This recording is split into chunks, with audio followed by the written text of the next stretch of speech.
While various meta decks have seen fit to cheaply incorporate Brilliant Fusion as an engine, almost everyone has forgotten that the deck Brilliant Fusion was originally intended for is still a prime threat against any deck in the meta. So let us investigate why Gem-Knights are such a threat and wonder why so few people bother to play them. Interestingly enough, the Gem-Knight archetype starts off with one of the worst monsters in the entire game in Gem-Knight Crystal. This card is depressingly bad, a 2 tribute monster that is not named in any Gem-Knight fusion and has an attack power lower than Dark Magician. Yeah, seriously, why does this card exist? Fortunately, the rest of the normal Gem-Knight monsters all have some various level of value. While Garnet is the hot card for the Brilliant Fusion in the meta, in an actual Gem-Knight deck, Garnet is solid but not great. Its chief advantage is its 1900 attack, giving you some level of offense to aid your big plays off of an Obsidian effect. Its named type fusions are not as bad as Sapphire's, but you typically don't see them very much unless you need Citrine's non-activation effect. Garnet's importance is largely as a normal Gem-Knight monster to combine with various other card effects in this deck. 2 copies. For me, the far and away best normal Gem-Knight monster is Tourmaline. Its attack is clearly not great, but at 1600 is not a liability either. However, Tourmaline shines in its name-type fusions. All of Tourmaline's name-type fusions are good and play critically important roles in making game-finishing changes. I want this card to be available as much as possible, so I run 3 copies. Of the 4, while Sapphire has the high defense at 2100, its named and type fusions are rather bad, and overall the card is too defensive for a Gem-Knight theme. Gem-Knights don't really play defense. Lapis would be a rather forgettable, only hedging on its normal Gem-Knight monster status if it were not named in Lady Lapis Lazuli's summoning condition. However, because it is, and Lady Lapis Lazuli is an important card for the overall strategy, Lapis is definitely worthy of deck spots. 2 copies.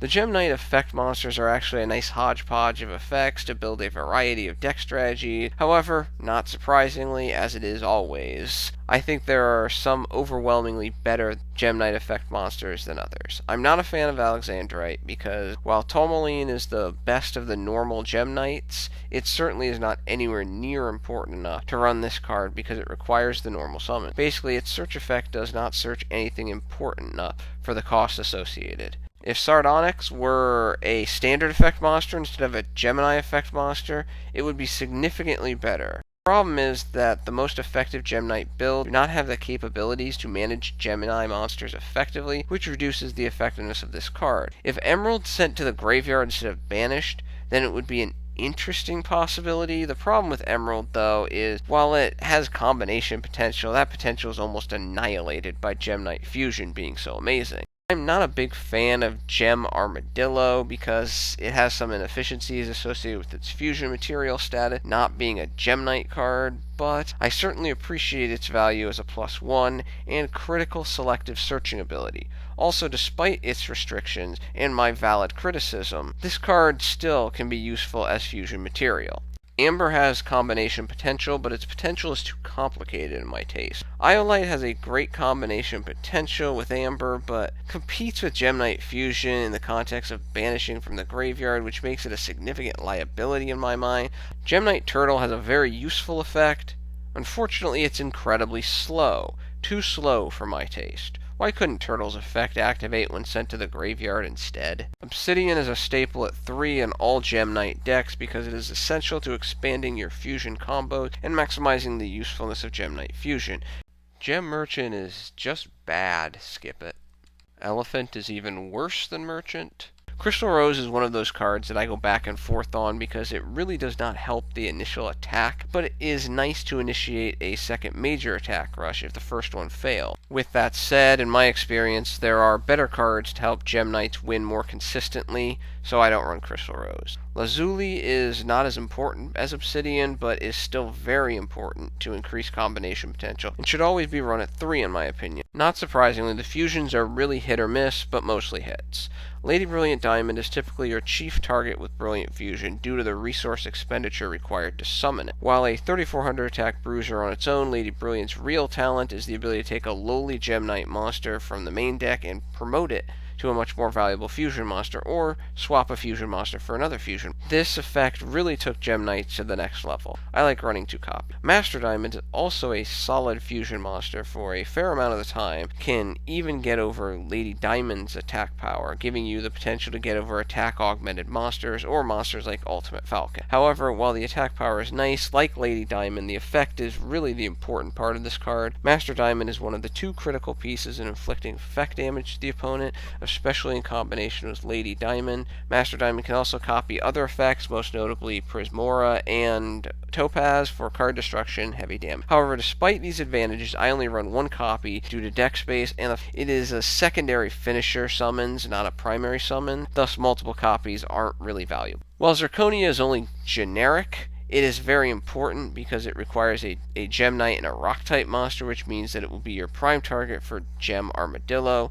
Also, Zirconia is a level 8, which opens up XZ summoning possibilities. Your real big fusion chains are not available, so you can provide some form of defense. Finally, it is a non-effect monster, which for this deck build definitely has value, as will be demonstrated later.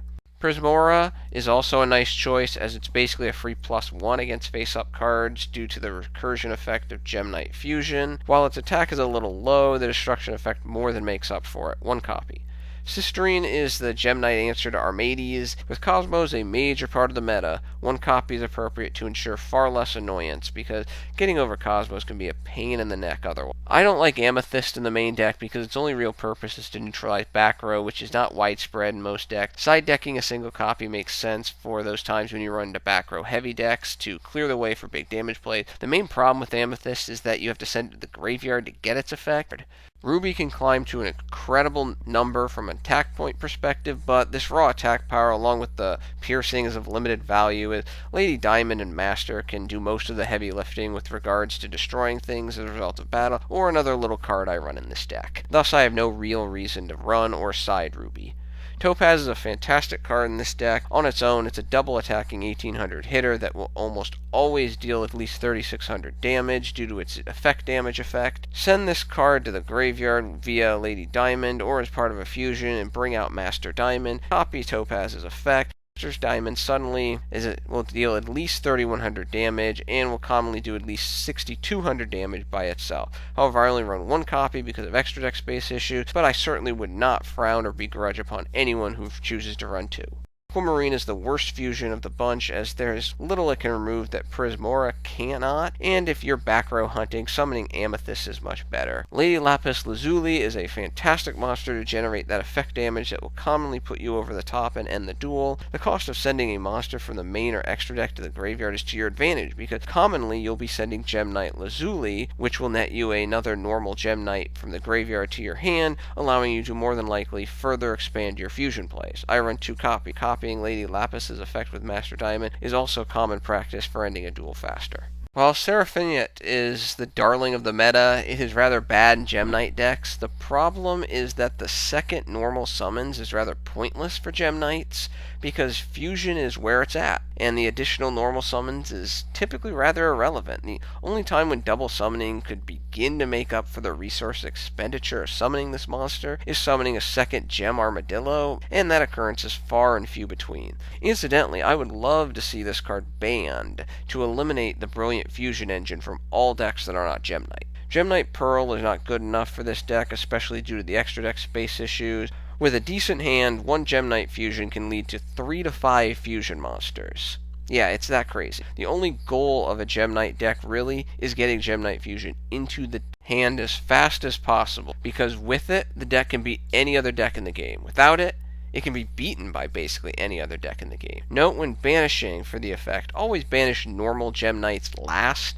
to maximize their reusability. 3 copy. Particle Fusion is just horrible in comparison to Gem-Knight Fusion. Giving up the advantage of using material from the hand for a simple attack power increase is lunacy. Absorb Fusion is outstanding for its searching capacity, getting you exactly what you need, especially Gem-Knight Fusion. The fusion capacity is almost completely worthless because Gem-Knight Fusion is far superior to way to fuse. Brilliant Fusion is a nice addition to the Gem-Knight arsenal, for it commonly produces plus, thins the deck, and generates a secondary means of attack beyond Gem-Knight Fusion. Common play with this deck is to summon Lady Diamond by dumping a pair of normal Gem-Knights along with Lazuli to add one normal back to your hand, producing a +1 and setting up future pluses off a later Obsidian or other Lazuli plays. Also, due to the recursion effect of Gem-Knight Fusion, the discard requirement to re-establish the summon Fusion attack point, basically a joke. Oh, I just get Gem-Knight Fusion from my graveyard back to my hand. Now I discard it to boost attack power. None of the Gem-Knight traps are worth running. Enhancement is a bad substitute for generic revivals. Spark would be interesting if Gem-Knights ever had a control build, but right now it's just far too slow to be useful and had